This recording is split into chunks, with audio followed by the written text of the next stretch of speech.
So today we're going to talk about the environment literacies.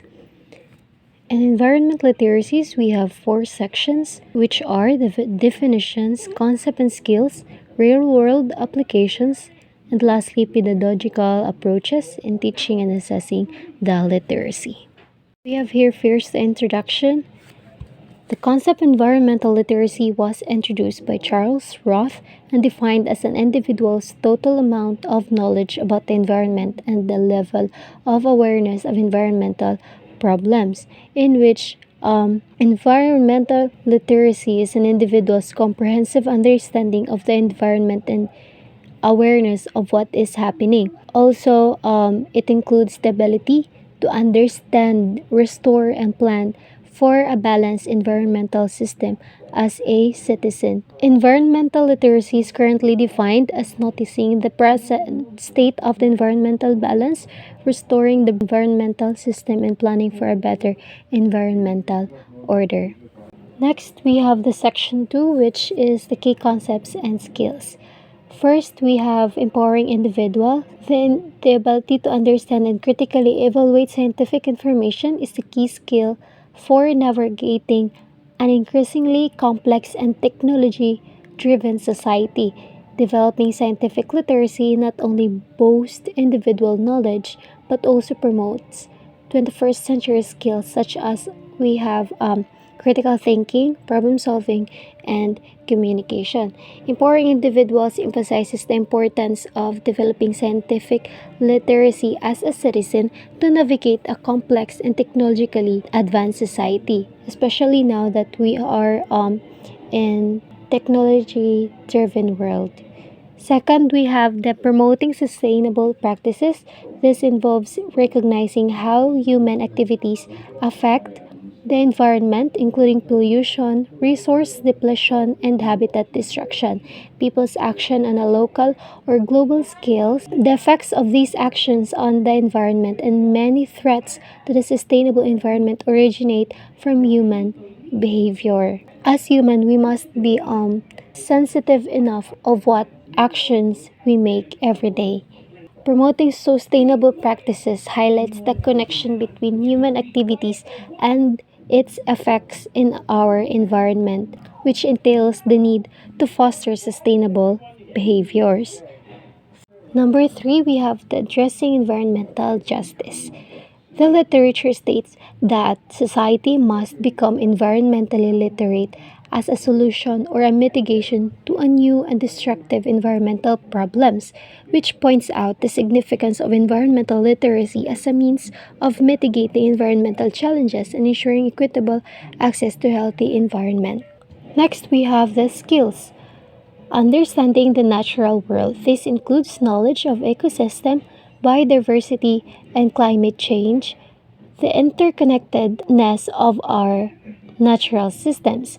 Educational programs with an emphasis on knowledge to biodiversity and ecosystem services have proven to be effective in improving children understanding regarding to their surroundings.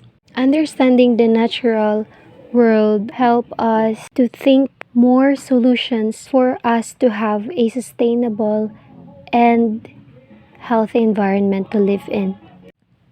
Second, we have the understanding the human impacts. This involves recognizing how human activities affect the environment, including pollution, resource depletion, and habitat destructions. People actions on a local or global scale, the effects of these actions on the environment, and many threats to the sustainable environment originated from human behavior. These skills emphasizes the importance of recognizing how humans' actions contribute to our environmental problems. Number 3, we have environmental stewardship. This encompasses understanding and practicing responsible environmental behaviors such as conservation, recycling, and waste reductions. Environmental stewardship entails assuming responsibility of one's action for the environment and enhancing proper use of environmental resources while taking deliberate conservation as well as restorative steps in consideration of other people, other species, or future generations. This Environmental stewardship as practicing responsible environmental behaviors or action that takes proactive steps to protect, restore, and sustain the environment. Number four, we have critical thinking and problem solving, of course. This involves analyzing information, evaluating evidence, and developing creative solutions to environmental challenges.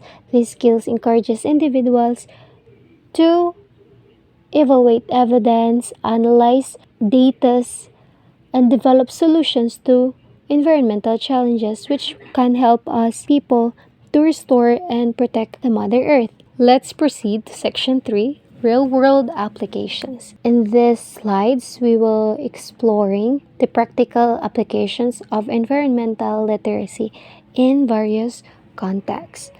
First, we have application in education.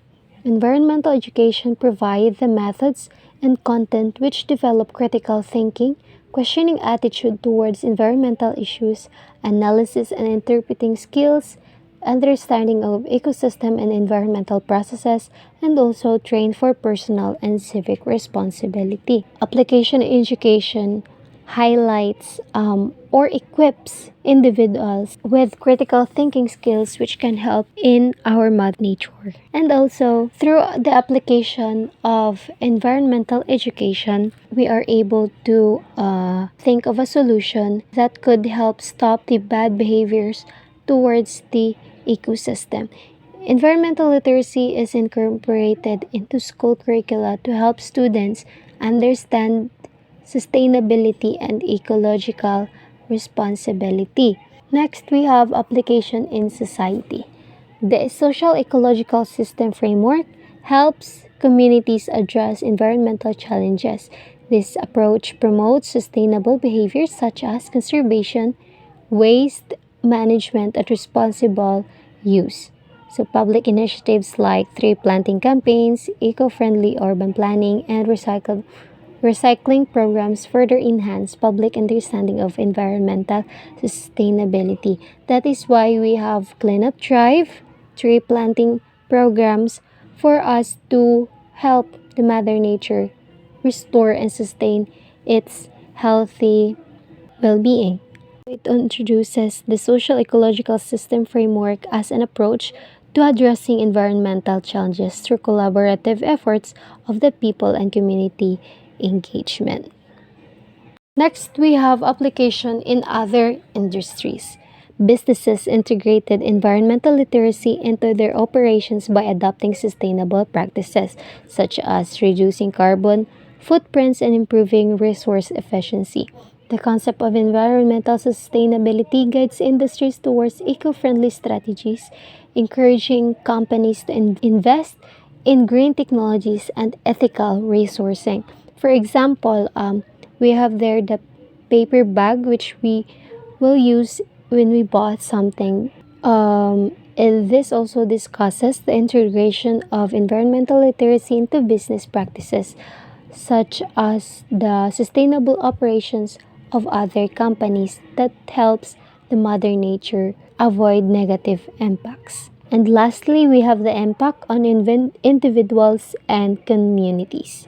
In individuals, environmentally illiterate individuals make conscious decisions such as reducing energy consumption, supporting green businesses, and advocating for sustainability policies. It points out how environmentally illiterate individuals or persons make wise decisions which promote the sustainability of our environment, such as tree planting, cleanup drive, and more advocacies. In communities, environmental literacy enhances community resilience by encouraging sustainable urban planning, conservation efforts, and collective environmental actions, which highlights the role of environmental literacy in enhancing community resilience through collaborative efforts. Section 4, we have pedagogical approaches in teaching and assessing the literacy. Integrating environment literacy into physical education. Number 1, we have storytelling through movement, which is a narrative-based learning. Storytelling is a powerful literacy tool that enhances comprehension vocabulary, and creativity by integrating movement into narrative experiences, according to EGA 1986. So, this approach enables students to act out stories, create narratives, and connect movements with language development. It suggests various activities like acting out stories or like role playing, creating narratives through the story, and connecting movement. Let's proceed to integration into teaching and assessment. We have here first acting out stories, which is a situation that is stated earlier. This is where students move and role play to reenact a story's events. For example, acting out a jungle adventure while following a written story. In this situation, we have the creative movement storytelling, which the teacher narrates the story while the students move based on the descriptive action words. So in assessment task, students summarize or write about the story they acted out earlier, reinforcing comprehension. The teacher assesses students' ability to express characters and plot points through the movement they've done. We have here the sample activity, which called Adventure Story Walk. The teacher narrates a story where students physically react. For example, jump over the river, run from the dragon. It's a fun activity. And I think that would be all. Thank you.